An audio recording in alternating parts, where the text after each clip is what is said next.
A special thanks goes out to the Godfather, Rollo Tomasi, for indirectly submitting this article, having written an essay on it years ago on his blog.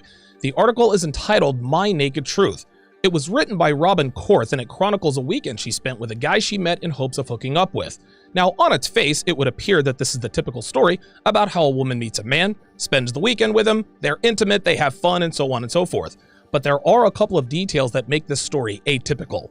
The first of which is Robin's age. She was 59 years old when she spent the weekend with Dave, number one, and number two, the bedroom fun didn't happen. That's right, guys, she never did the dirty deed with Dave. Now, that might be hard to believe, given that I've talked about an 83-year-old woman by the name of Hattie, who regularly hooks up with men by using the Tinder app. But it would appear that Dave actually has a healthy sexual appetite, as in he isn't turned on by an old woman's body and didn't go all the way with Robin. Now, the reasons he put himself in this predicament in the first place remains a mystery.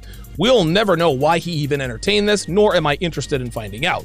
But the point is that he refused to get naked with Miss Korth, which shows us that there are actually some men out here who aren't thirsty and desperate enough to give sausage to a female who has an AARP card.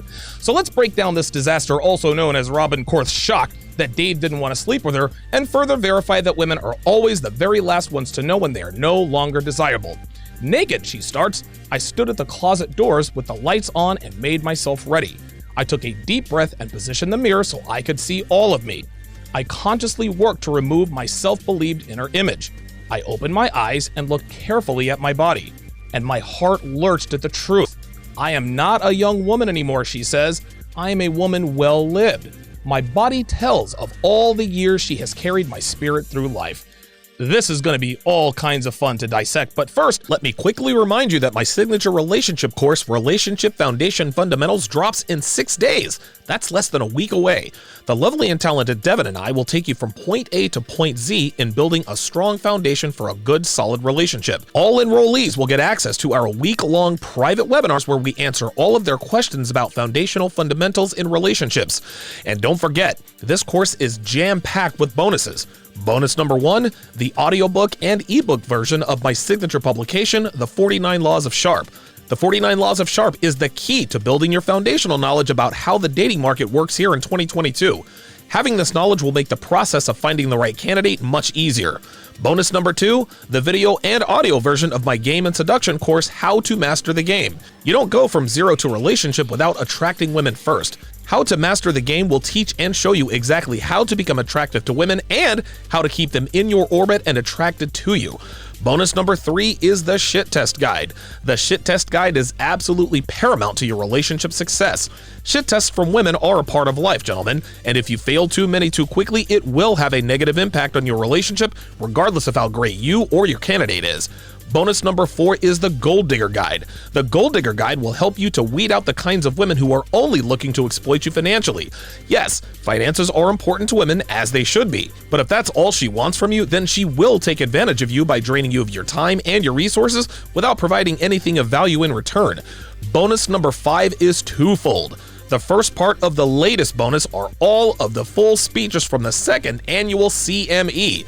You'll get access to speeches given by Rollo Tomasi, Sterling Cooper, MLD, Troy Francis, and many more.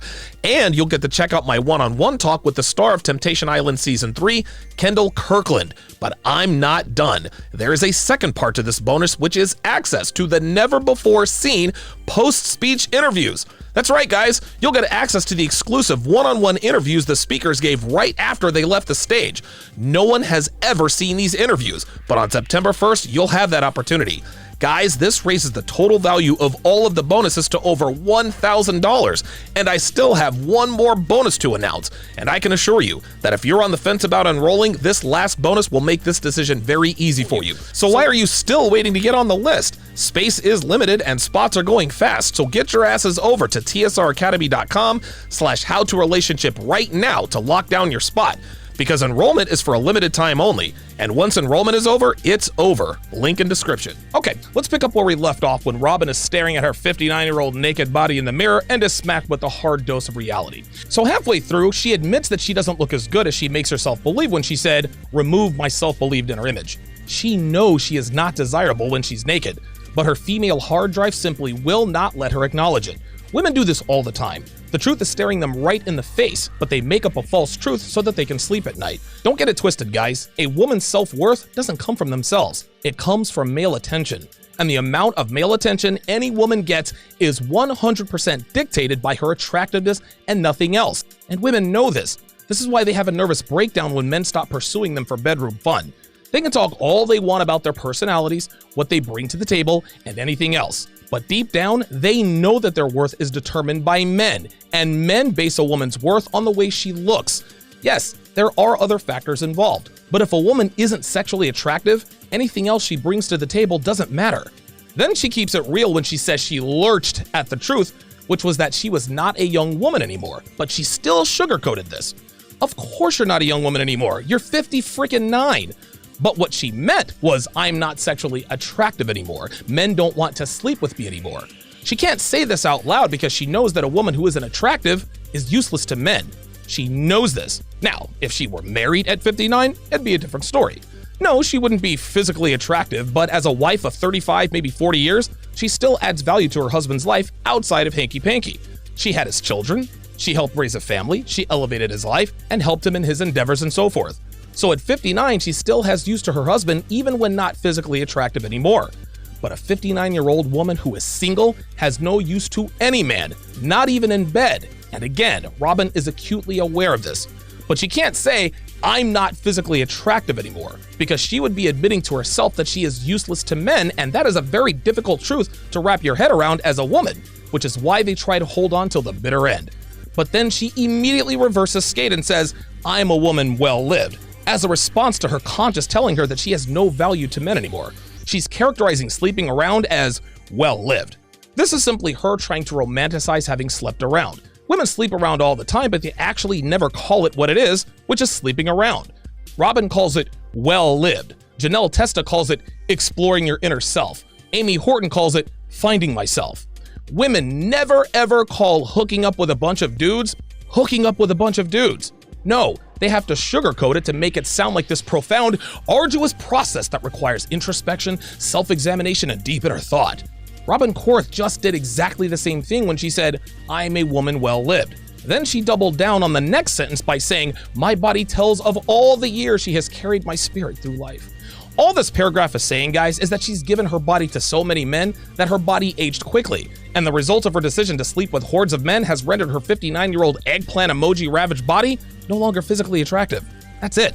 Nothing carried her spirit through life than her love for an abundance of phalluses in her face. I am a 59-year-old woman, she continues, in great health and in good physical shape. I stand 5 feet, 9 inches tall, and weigh 135 pounds. I wear a size 6 in both jeans and panties, and my breasts are nowhere near my navel. In fact, they still struggle to make it a full up in a B-cup bra. My thighs are no longer velvet and my buttocks have dimples. My upper arms wobble a bit and my skin shows the marks of the sun. There is a softness around my waist that is no longer perfectly taut, and the pout of my abdomen attests to a C-section that took its bikini flatness, but gave me a son. So she says, I weigh 135 pounds. I wear a size 6 in both jeans and panties. None of that matters, boo. You're almost 60. It doesn't matter what size you wear and nobody gives a damn about your panties. I keep telling you guys day after day that women never grow up. Here she is thinking that her measurements will make us say, she's as old as dirt, but she does weigh 135 pounds and she is a size 6 in jeans and panties. Now, normally there's no way I'd ever hook up with a chick a decade and a half past menopause, but since she wears a size 6, I'm in. That's the same thing as Hattie telling dudes on Match.com that she's 73 instead of 83. She admitted to taking 10 years off of her age in her Tinder profile, as if dudes that would never consider smashing her at 83 would completely change their minds if she were 73. Then she talks about her boobs, her butt, and her legs. And before I talk about how effing gross that is, let me point something out that most, if not all, women do when talking about things that are not so flattering about themselves. She points out that her boobs are nowhere near her navel. She said this to insinuate that she doesn't have saggy boobs, but she talks about what they aren't instead of what they are. Women do this all the time when trying to mislead you and avoid the truth. Just because her boobs aren't down to her navel doesn't mean they don't look like prunes. So let's just run this quick scenario. And please, gentlemen, try to hang on to your lunch here. Let's say she's texting some unsuspecting dude and he's quizzing her about her body because she's, 50 freaking 9, and he wants to make sure that he'll rise to the occasion when and if the time comes. Let's say they're texting back and forth, and he says, well, what do your boobs look like? And she responds with, don't worry, they're not down to my navel. Then when they get naked and he pukes all over her, he says, you lied to me. You said you had nice boobs. You know what she'll say? She'll say, I didn't lie to you. I told you they weren't down to my navel and I wasn't lying. Now in his mind, he'll think, okay, that's true, but you didn't tell me that they look like deflated balloons. So here's lesson number 1, guys. When a woman describes something she or something about her is not, ask more questions. Quiz her on the details. For example, if a girl tells you, my butt isn't saggy, trust me, you respond with, well, what exactly does it look like then? If a woman says to you, don't worry, I'm not obsessing over my ex anymore, you say, okay, fair enough, but how often do you communicate with them? Just because she tells you her butt isn't saggy doesn't mean it's not disgusting. Just because she tells you she doesn't obsess over her ex doesn't mean she's gone radio silent on him. She says her waist is no longer taut, which means her waist looks terrible. Then she blames her C-section that took its bikini flatness. No, sweetie, it's not the C-section that took it. It was your age and laziness. You see, guys, a female could remain mildly attractive at an advanced age provided she watches her diet, doesn't smoke or drink, and lives in the gym. But Robin here was too busy gobbling bananas to give a damn about the way she looked until Dave here finally just gave it to her straight. Her body is a hot mess, and the reason it's a hot mess is because she's lazy. Yes, age has a lot to do with it. But had she done what she needed to be done to remain sexually attractive, her body wouldn't be in the state it is now. She's the girl who blames her stretch marks on her pregnancy. No, sweetie, you have stretch marks because you were too lazy to apply cocoa butter 3 times a day like the doctor told you to. She's the girl who blames being overweight on her kids. No, sweetheart, you're overweight because you ate nothing but junk during your pregnancy and didn't hit the gym as soon as you popped out the kid. Take a look at your screen, guys. That's Maria King, mother of 3. And still fully hot and ultra desirable. I don't want to hear about genetics or lack of money or resources or any other BS excuse that women use to justify being out of shape. It can't be done. Women are just too lazy to do it. And we as men are partially to blame because we can't stop gassing up these chicks, making them think that they don't have to do anything but eat fried chicken and donuts to get our attention. Never, ever let a female get away with telling you what something, someone, or somewhere isn't. You're interested in what things are. You will be the judge of what it's not her. Now to Miss Korth talking about her body. Honey, we don't want to hear about your wrinkly boobs. We don't want to picture your saggy thighs or your dimple-ridden backside. We want nothing to do with any of that. Keep that stuff to yourself. Like I said, your measurements have absolutely zero bearing on your physical attractiveness, and you know it. I don't give a damn about your C-section giving you a son. Dudes don't give a bleep about your body's story. Are you attractive or not? That's what guys ask themselves when they look at you. He doesn't want to hear, but my body gave me a son and my C-section took my bikini body. You don't want to hear about some dude's excuses as to why he's a fat ass, do you? You don't give a damn about him having a thyroid issue or diabetes or some sort of condition that makes him gain weight, right? Of course you don't. You don't want to hear about his sob story about why he's a fat ass any more than a man wants to hear your story of courage and bravery to explain why your body looks like beef jerky. Get the hell out of here with that nonsense. These kinds of broads always want men to give them the kind of leniency that they never have and never will give to a man. Why this brutal scrutiny of myself, she asks? It was time to counter the damage of my culture, my own soft-held fear, and to pour warm love on my own soul. Oh, God. It was time to claim every mark and not perfect inch of my own body, a body that had been called too wrinkled by a man who was fetched by my energy and my mind, but did not like the bare truth of me. His name was Dave, and he was 55 years old.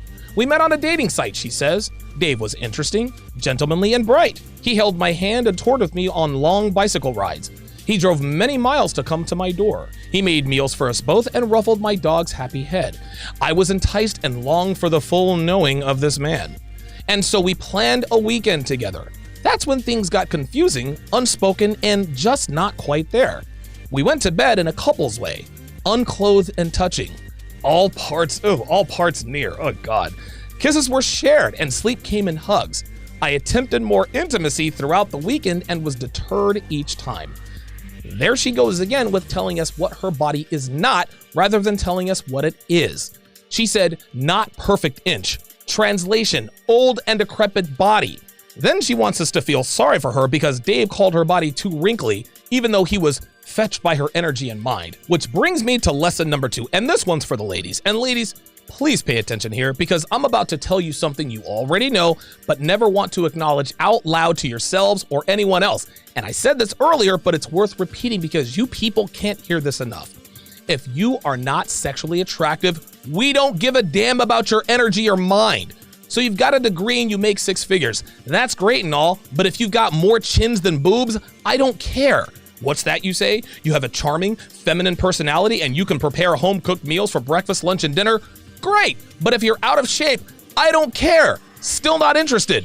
The reason certain women love running their mouths about what they have and who they are is because they know they don't look as good as they could. And looking good means eating right and exercising on a consistent basis. This isn't easy. Getting a 4-year degree is easy. How do I know it's easy? Because most people who have them are women, and women are allergic to things that are difficult. Physically attractive women don't run their mouths about their degrees or cooking skills. Hot girls don't flap their gums about where they've been or what they've done. They're hot. They know that's enough. So when a woman is out here telling men about what she brings to the table, chances are she's overweight and lacks raw sexual attractiveness, and it's as simple as that. This is exactly why Miss Korth is telling us about how impressed Dave was about her energy and mind.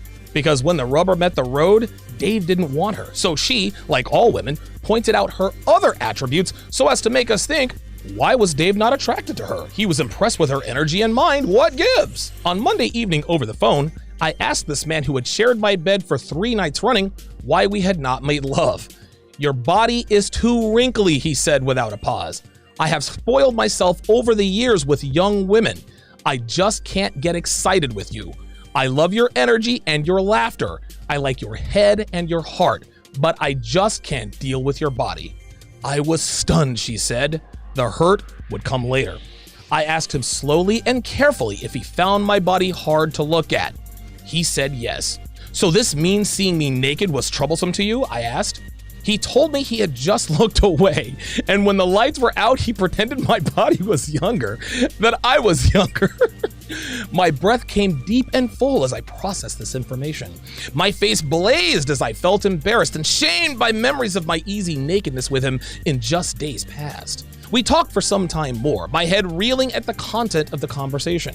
He spoke of special stockings and clothing that would hide my year. He blithely told me that he loved little black dresses and strappy shoes. He said my hair was not long and flowing as he preferred, but that it was okay because it was cool looking. I felt like a Barbie doll on acid as I listened to this man. He was totally oblivious to the viciousness of his words. He had turned me into an object to be dressed and positioned to provide satisfaction for his ideas of what female sexual perfection should be. For this woman to give us the impression that she was shocked at the idea that a man would find her body repulsive is as transparent as a freaking window. This chick knew her body was a wrinkly disaster, but rather than admitting it to herself and acting accordingly, she puts a man in the undesirable position of actually telling her that her body is too wrinkly in order to make him the bad guy. How dare he tell me my body's too wrinkly? But get this, guys, she wasn't shocked at what he thought. Oh no, she was shocked that he actually said it. And this was her nefarious plan to guilt a man into sleeping with her. Let me explain what I mean.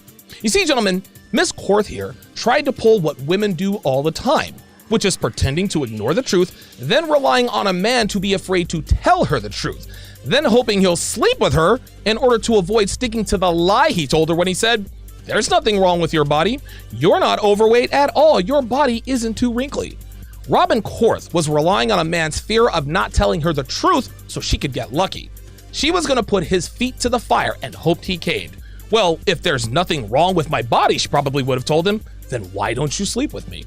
Let me ask you guys something here. You think this is the first time she's run this gambit? You think this is the first time she asked a man why he didn't sleep with her? Give me a break. She does this all the time. And until she met Dave, who was unafraid to keep it all the way real with her, Robin was batting 1,000. Every single dude she ran this same scam on fell for it, but Dave did not. And she was so shocked, she wrote an article about it because she simply could not believe that a man would tell her straight up that he was not attracted to her and proceeded to tell her exactly why. Obese girls know they're disgusting, but they rely on male fear to shame them into sleeping with them anyway. These chicks are all about size matters unless, of course, they're talking about their weight. These broads are all about age ain't nothing but a number until somebody tells them you're too old and your body is too wrinkly. Then, of course, she stays with the butt-hurt feminist playbook when she attempts to shame him for actually having a sexual appetite when she said he had turned me into an object to be dressed and positioned to provide satisfaction for his idea of what female sexual perfection should be. This is disingenuous on two fronts. Number one, women do not have to be perfect to be sexually attractive. A woman doesn't have to be perfect to make a man want to have sex with her. Robin knows this. But because she's trying to convince us that she's still desirable, she indirectly says, I may not be perfect, but I'm still desirable. No, Robin, you're not perfect, but that's not why you're not desirable and you know it. It is your age. Number two, sexual attraction is not his idea. That's Mother Nature, dear. Nobody tells men what physical attractiveness is. Nobody gives us measurements or markers. We see a girl and we instinctively know whether or not we want to get with her. That's biology. For this old maid to try and shame men for something they have absolutely no control over, which is what we're attracted to, is literally the same thing as me shaming women for wanting to have sex with men who are tall and muscular. He explained that now that I knew it was required, she continues, we could have a great time in the bedroom. I told him no. I would not hide from my own body. I would not wear outfits to make my body more tolerable. I would not undress in the dark or shower with the bathroom door closed. I would not diminish myself for him or for anyone. My body is beautiful and it goes along with my mind and my heart. This right here is the problem.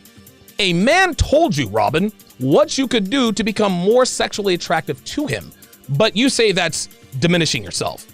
I talked about this before when I discussed one of the many things that women do to sabotage their relationships with men, and that is that they don't put any effort into being sexy for their men. Your boyfriend tells you, hey, you look great in this. Rawr. They say, oh my God, you're objectifying me. Then you wonder why he sleeps with your best friend. Well, I'll tell you why. It's because your best friend likes wearing a skirt and heels around him to make herself more sexually attractive to him. Robin was given a roadmap by Dave, but she decided she didn't want to diminish herself. She continues, when I told Dave that I never wanted to see or hear from him again, he was confused and complained that I was making a big deal out of nothing. He whined that I had taken a small part of our relationship and made it a major event. I didn't even want to try to explain the hurt and the horror he had inflicted upon me. I actually felt sickly sorry for this man as I hung up the phone. It was after this call that I went to the bedroom and gently stripped off my clothes. As I looked in the mirror, clear-eyed and brave, I claimed every inch of my body with love, honor, and deep care. This body is me, she said. She has held my soul and carried my heart for all of my days. Each wrinkle and imperfection is a badge of my living and my giving of life. With tears in my eyes, I hugged myself close. I said thank you to God for the gift of my body and my life. And I said thank you to a sad man named Dave for reminding me of how precious it all is. Gentlemen, she just lied through her dentures. Ain't no way Dave lied about anything. Think about this for a second. A man who tells a woman straight up, your body is too wrinkly, would never moan and groan about a woman not doing something he suggested. Women always give themselves away as liars when telling these stories. They expect us to believe that alpha males exhibit beta behavior. Now, don't mistake me. I'm not saying that Dave isn't or is an alpha, and I'm not telling you I know what he said to her on the phone. But she wants us to think that she ended this relationship with Dave and not the other way around. So she ended this relationship with Dave and not the other way around. She said she never wanted to see him again. Dave called her. Please, here's what really happened. She called Dave, not the other way around. Dave didn't want to have anything to do with her anymore, and this is why she called him. She wanted answers. A man would never proactively call up a woman after spending a weekend with her, only to tell her, I didn't sleep with you because your body was too wrinkly. Oh no. You see, Dave was attempting to ghost her, because having had experience with women, as he told Robin, he knows they don't handle rejection well. So he decided to fade out of her life and ghost on her in order to avoid telling her the naked truth about not being able to respond to a 59-year-old hag. She probably called him 5 or 6 times throughout the day. And because he knew she wouldn't stop until she talked to him, he finally picked up the phone and gave it to her straight. And surprise, surprise, she reacted poorly, just like he thought she would. And because women can never really admit the truth to themselves, even when a man tells her in no uncertain terms why he wasn't interested in her, Robin rushed to the mirror to prove to herself that Dave was full of BS with his unrealistic, misogynistic ideas of what female sexual attractiveness should be. And to her utter shock, Dave was right. Realizing this undeniable truth, Robin cried and hugged herself to make herself feel better about the fact that men like Dave are no longer an option for her. Then she got on her computer and wrote this article to convince us and herself that Dave is the sad one and not her. Unfortunately for Miss Korth, she failed miserably. So guys, do you think Dave was too harsh with Robin, or was giving it to her straight exactly what she needed to hear to stop running this scam? And ladies, are you gonna end up like Robin when you're 59 and still single? Let me know in the comments below.